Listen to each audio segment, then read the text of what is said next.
민수기 12장. 모세가 구스 여인을 데리고 왔는데 미리암과 아론은 모세가 그 구스 여인을 아내로 맞았다고 해서 모세를 비방하였다. 주님께서 모세와만 말씀하셨느냐? 우리와도 말씀하시지 않았느냐? 그들이 이렇게 말하는 것을 주님께서 들으셨다.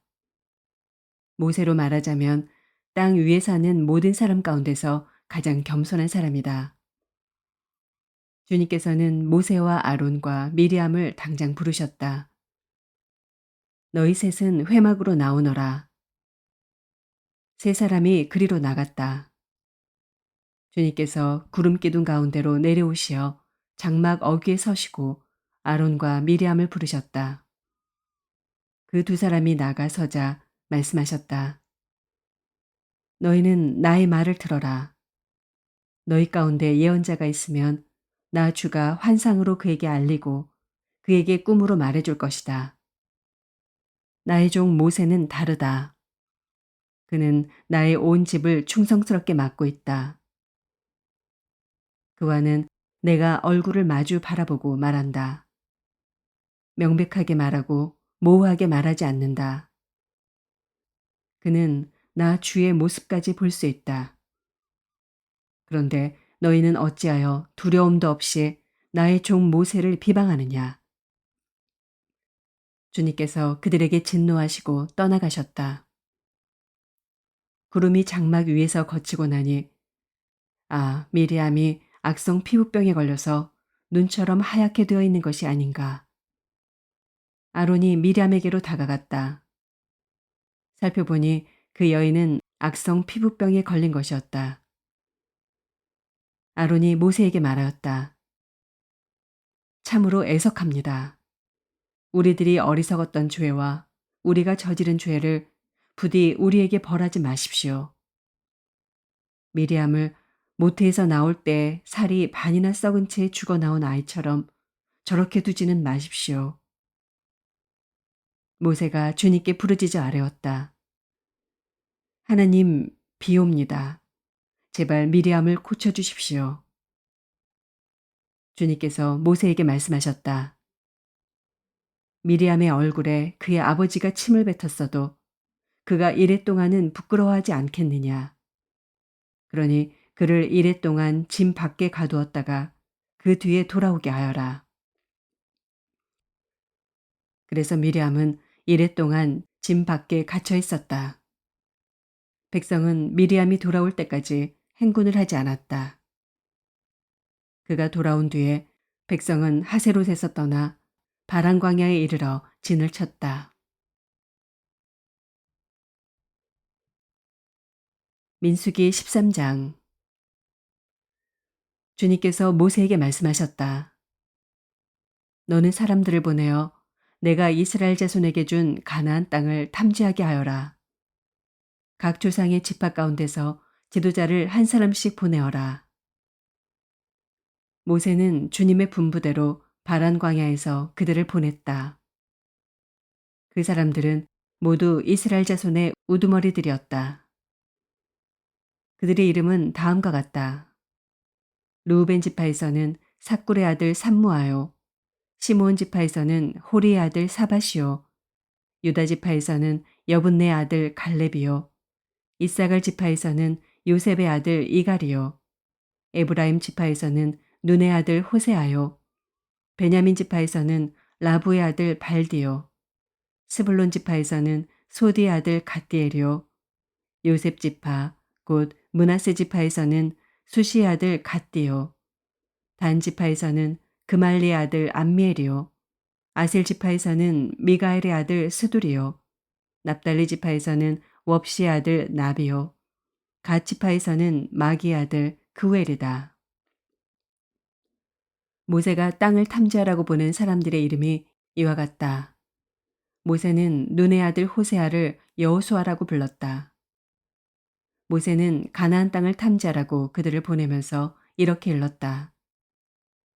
너희는 저기 네겝 지방에도 올라가 보고 산간 지방에도 올라가 보아라. 그 땅이 어떠한지 탐지하여라. 그 땅에 사는 백성이 강한지 약한지 적은지 많은지를 살펴보아라. 그리고 그들이 사는 그 땅이 좋은지 나쁜지, 그들이 사는 마을들은 장막촌인지 요새화된 성읍인지, 토지는 어떠한지, 기름진지 메마른지, 거기에 나무가 있는지 없는지를 살펴보아라.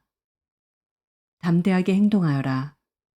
그리고 그 땅에 과일을 가져오너라.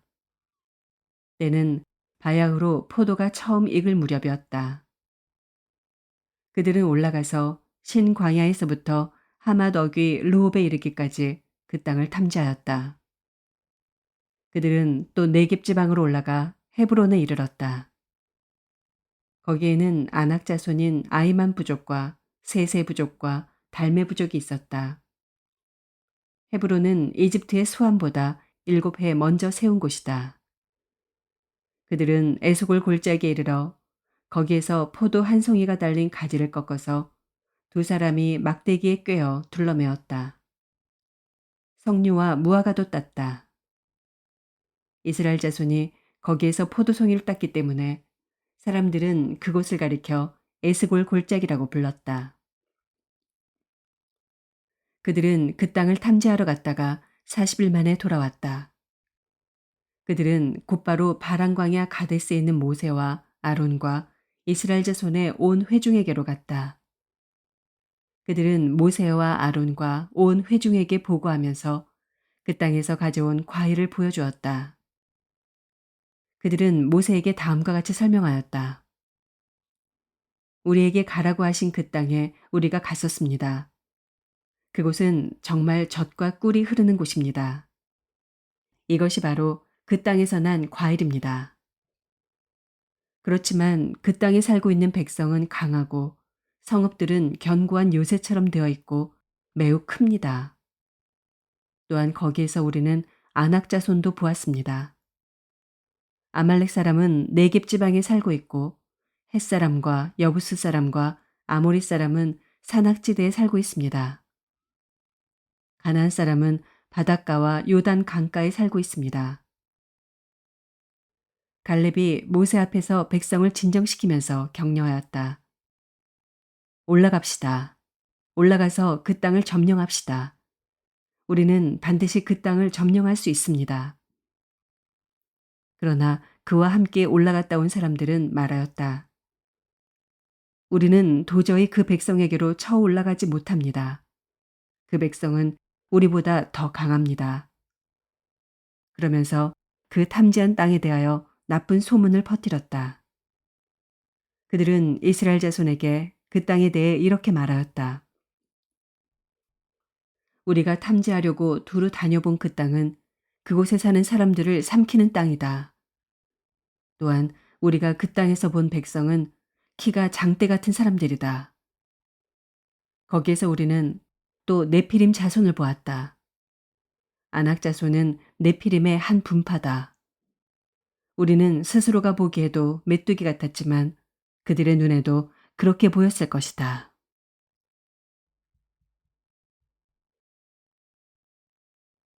시편 49편. 만민들아, 이 말을 들어라. 이 세상에 사는 백성들아, 모두 귀를 기울여라. 낮은 자도 높은 자도 부자도 가난한 자도 모두 귀를 기울여라. 내 입은 지혜를 말하고 내 마음은 명철을 생각한다. 내가 비유에 귀를 기울이고 수금을 타면서 내 수수께끼를 풀 것이다.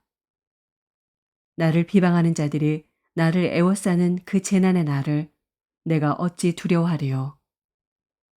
자기의 재물을 의지하는 자들과 돈이 많음을 자랑하는 자들을 내가 어찌 두려워하리요.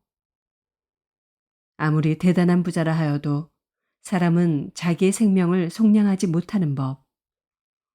하나님께 속전을 지불하고 생명을 속량할 사람은 아무도 없다. 생명을 속량하는 값은 값으로 매길 수 없이 비싼 것이어서 아무리 벌어도 마련할 수 없다. 죽음을 피하고 영원히 살 생각도 하지 말아라. 누구나 볼 수 있다. 지혜 있는 사람도 죽고 어리석은 자나 우둔한 자도 모두 다 죽는 것을. 평생 모은 재산마저 남에게 모두 주고 떠나가지 않는가. 사람들이 땅을 차지하여 제 이름으로 등기를 해두었어도 그들의 영원한 집, 그들이 영원히 머물 곳은 오직 무덤뿐이다. 사람이 제 아무리 영화를 누린다 해도 죽음을 피할 수는 없으니 미련한 짐승과 같다. 이것이 자신을 믿는 어리석은 자들과 그들의 말을 기뻐하며 따르는 자들의 운명이다. 그들은 양처럼 수월로 끌려가고 죽음이 그들의 목자가 될 것이다. 아침이 오면 정직한 사람은 그들을 다스릴 것이다. 그들의 아름다운 모습은 시들고 수월이 그들의 거처가 될 것이다. 그러나 하나님은 분명히 내 목숨을 건져주시며 수월의 세력에서 나를 건져주실 것이다. 셀라. 어떤 사람이 부자가 되더라도 그 집의 재산이 늘어나더라도 너는 스스로 초라해지지 말아라. 그도 죽을 때에는 아무것도 가지고 가지 못하며 그의 재산이 그를 따라 내려가지 못한다. 비록 사람이 이 세상에서 흡족하게 살고 성공하여 칭송을 받는다 하여도 그도 마침내 자기 조상에게로 돌아가고 만다. 영원히 빛이 없는 세상으로 돌아가고 만다. 사람이 제 아무리 위대하다 해도 죽음을 피할 수는 없으니 미련한 짐승과 같다.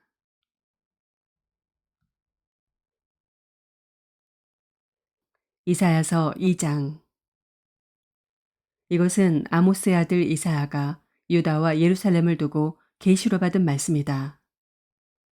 마지막 때 주님의 성전이 서 있는 산이 모든 산 가운데서 으뜸가는 산이 될 것이며 모든 언덕보다 높이 솟을 것이니 모든 민족이 물밀듯 그리로 모여들 것이다. 백성들이 오면서 이르기를 자 가자 우리 모두 주님의 산으로 올라가자. 야곱의 하나님이 계신 성전으로 어서 올라가자. 주님께서 우리에게 주님의 길을 가르치실 것이니 주님께서 가르치시는 길을 따르자 할 것이다. 율법이 시온에서 나오며 주님의 말씀이 예루살렘에서 나온다. 주님께서 민족들 사이의 분쟁을 판결하시고 뭇 백성 사이의 갈등을 해결하실 것이니 그들이 칼을 쳐서 보습을 만들고 창을 쳐서 낫을 만들 것이며 나라와 나라가 칼을 들고 서로를 치지 않을 것이며 다시는 군사훈련도 하지 않을 것이다. 오너라 야곱 족속아 주님의 빛 가운데서 걸어가자. 주님께서는 주님의 백성 야곱 족속을 버리셨습니다. 그들에게는 동방의 미신이 가득합니다. 그들은 블레셋 사람들처럼 점을 치며 이방 사람의 자손과 손을 잡고 언약을 맺었습니다. 그들의 땅에는 은과 금이 가득하고 보화가 셀 수 없이 많습니다. 그들의 땅에는 군마가 가득하고 병거도 셀 수 없이 많습니다. 그들의 땅에는 우상들로 꽉 차 있고 그들은 제 손으로 만든 것과 제 손가락으로 만든 것에게 꿇어 엎드립니다.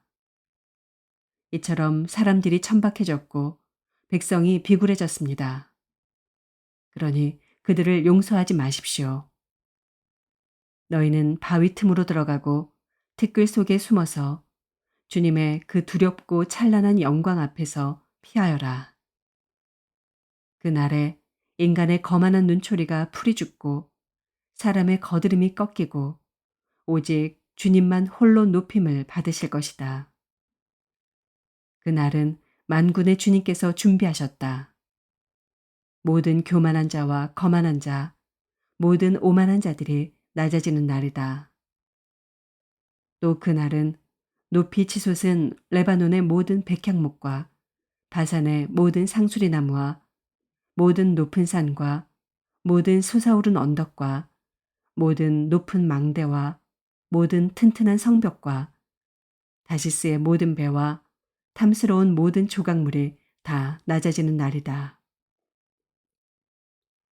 그날에 인간의 거만이 꺾이고 사람의 거드름은 풀이 죽을 것이다. 오직 주님만 홀로 높임을 받으시고 우상들은 다 사라질 것이다. 그때 사람들이 땅을 뒤흔들며 일어나시는 주님의 그 두렵고 찬란한 영광 앞에서 피하여 바위 동굴과 땅굴로 들어갈 것이다.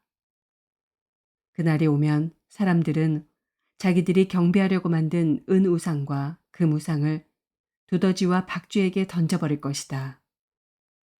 땅을 뒤흔들며 일어나시는 주님의 그 두렵고 찬란한 영광 앞에서 피하여 바위 구멍과 바위 틈으로 들어갈 것이다. 너희는 사람을 의지하지 말아라. 그의 숨이 코에 달려 있으니 수의 새말 가치가 어디 있느냐.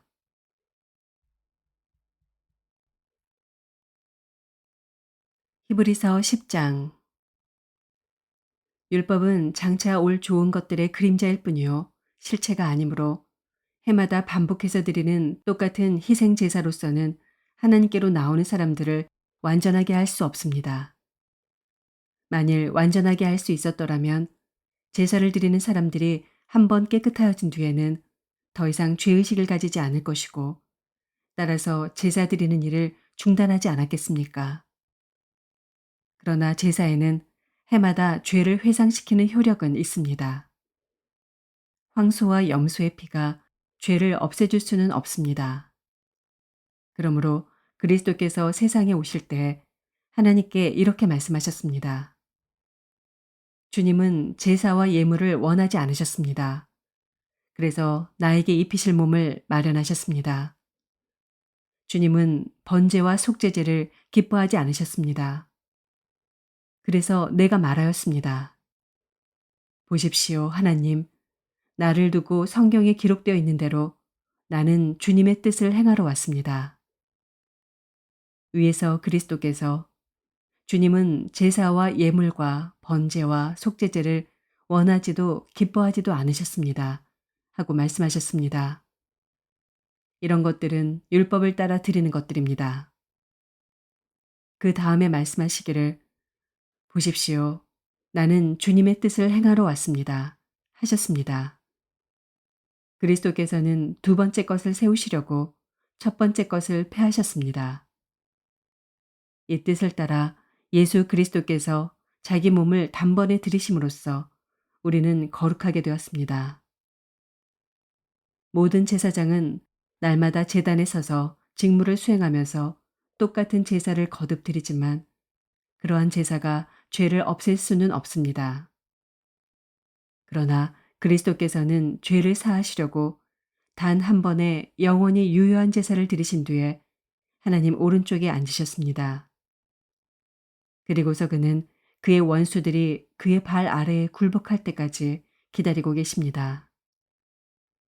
그는 거룩하게 되는 사람들을 단 한 번의 희생제사로 영원히 완전하게 하셨습니다. 그리고 성령도 우리에게 증언하여 주십니다. 먼저 이렇게 말씀하셨습니다. 주님께서 말씀하신다. 그날 이후에 내가 그들에게 세워줄 언약은 이것이다. 나는 내 율법을 그들의 마음에 박아주고 그들의 생각에 새겨주겠다. 또 나는 그들의 죄와 불법을 더 이상 기억하지 않겠다. 죄와 불법이 용서되었으니 죄를 사하는 제사가 더 이상 필요 없습니다. 그러므로 형제자매 여러분, 우리는 예수의 피를 힘입어서 담대하게 지성소에 들어가게 되었습니다. 예수께서는 휘장을 뚫고 우리에게 새로운 살 길을 열어주셨습니다.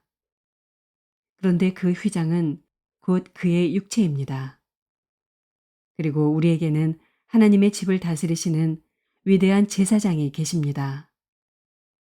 그러니 우리는 확고한 믿음을 가지고 참된 마음으로 하나님께 나아갑시다.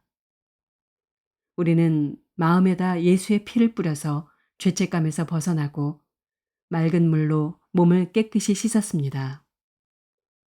또 우리에게 약속하신 분은 신실하시니 우리는 흔들리지 말고 우리가 고백하는 그 소망을 굳게 지킵시다.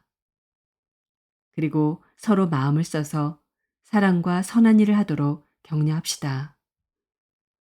어떤 사람들의 습관처럼 우리는 모이기를 그만하지 말고 서로 격려하여 그날이 가까워오는 것을 볼수록 더욱 힘써 모입시다. 우리가 진리에 대한 지식을 얻은 뒤에도 짐짓 죄를 짓고 있으면 속죄의 제사가 더 이상 남아있지 않습니다. 남아있다고 예상할 수 있는 것은 무서운 심판과 반역자들을 삼킬 맹렬한 불뿐입니다. 모세의 율법을 어긴 사람도 두세 증인의 증언이 있으면 가차없이 사형을 받는데 하나님의 아들을 짓밟고 자기를 거룩하게 해준 언약의 피를 대수롭지 않게 여기고 은혜의 성령을 모욕한 사람은 얼마나 더 무서운 벌을 받아야 하겠는가를 생각해 보십시오. 원수를 갚는 것은 내가 할 일이니 내가 갚아주겠다 하고 말씀하시고 또 주님께서 그의 백성을 심판하실 것이다 하신 분을 우리는 알고 있습니다. 살아계신 하나님의 징벌하시는 또래, 살아계신 하나님의 징벌하시는 손에 떨어지는 것은 무서운 일입니다. 여러분은 빛을 받은 뒤에 고난의 싸움을 많이 견디어낸 그 처음 시절을 되새기십시오. 여러분은 때로는 모욕과 환난을 당하여 구경거리가 되기도 하고 그런 처지에 놓인 사람들의 친구가 되기도 하였습니다. 여러분은 감옥에 갇힌 사람들과 고통을 함께 나누었고 또한 자기 소유를 빼앗기는 일이 있어도 그보다 더 좋고 더 영구한 재산이 있다는 것을 알고서 그런 일을 기쁘게 당하였습니다. 그러므로 여러분의 확신을 버리지 마십시오. 그 확신에는 큰 상이 붙어 있습니다. 여러분이 하나님의 뜻을 행하고서 그 약속해 주신 것을 받으려면 인내가 필요합니다. 이제 아주 조금만 있으면 오실 분이 오실 것이요. 지체하지 않으실 것이다. 나의 의인은 믿음으로 살 것이다.